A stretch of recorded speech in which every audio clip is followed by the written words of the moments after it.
నిజంగమ్మా. యూట్యూబ్‌లో కూడా అందరూ తిట్టుకోవడమే. హ్మ్. ఒకడు బాగుపడితే ఒకడు ఓర్చుకోవట్లేదు. ఒకడు బాగుపడితే ఒకడు ఓర్చుకోవట్లేదు.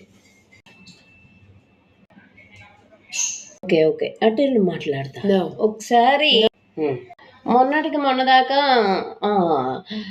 కడుపులో బాల్స్ అని, బెలూన్స్ అని ఆ గోలంతాని వాటి మీద జేయాల్సొచ్చింది. మళ్ళేమో ఇప్పుడు రియల్ బేబీస్ కాదు, టెస్ట్ ట్యూబ్ బేబీస్ అని మళ్ళీ అదొకటి. ఏంటంటే టెస్ట్ ట్యూబ్ బేబీస్ అయితే సేమ్ డీఎన్ఏ ఉండదు. సేమ్ డీఎన్ఏ మిక్స్ అవ్వదు. అది తెలుసుకోండి.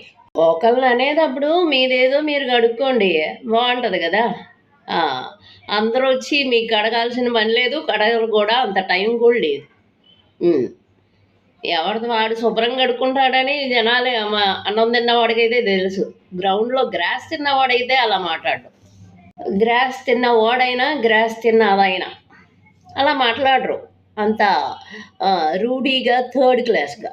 చూస్తున్నా కొంతమంది ఛానల్స్ వాళ్ళని ఫాలో అవ్వకుండానే వాళ్ళ ఒక వీడియోస్ అనేవి వస్తూనే ఉంటాయి నాకు మటుకి. అదేంటో నా దరిద్రం నాకు తెలీదు.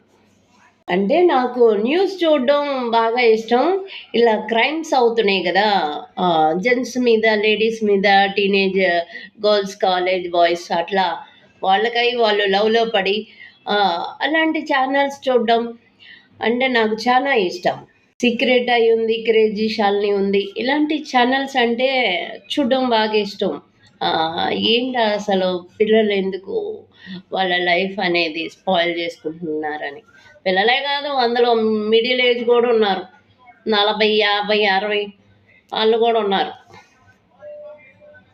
ఇంకోటేంటంటే ఈ 4 గోడల మధ్య కిచెన్‌లో ఉన్నది ఆడదైతే వేరే పనులకి అది ఎదురు చూడదు తప్పు చేయడానికి. అంటే కొంతమంది మాటలు విన్నాను. మొగుడిని ఆఫీస్ పంపించేసి ఇట్లా చేస్తున్నారు ఇంకొక మొగుడితో. అంటే అలా చేస్తే పట్టుకోండి. ఎవరైతే అన్నారో ఆ నేమ్ రివీల్ చేసి మాట్లాడండి.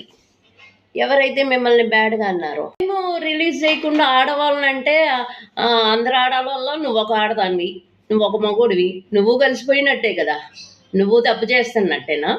అట్లయితే కాదు గదా! ఎవరైతే అంటారో వాళ్ళ నేమ్ రిలీజ్ చేసి మాట్లాడండి. అనుకుంటారు శాపనార్థాలు అందరికి తగులుతాయని. ఎవడి శాపనార్థాలు ఎవడికి తగలవు. ఎవడు మంచి ఆడితే ఎవడు చెడు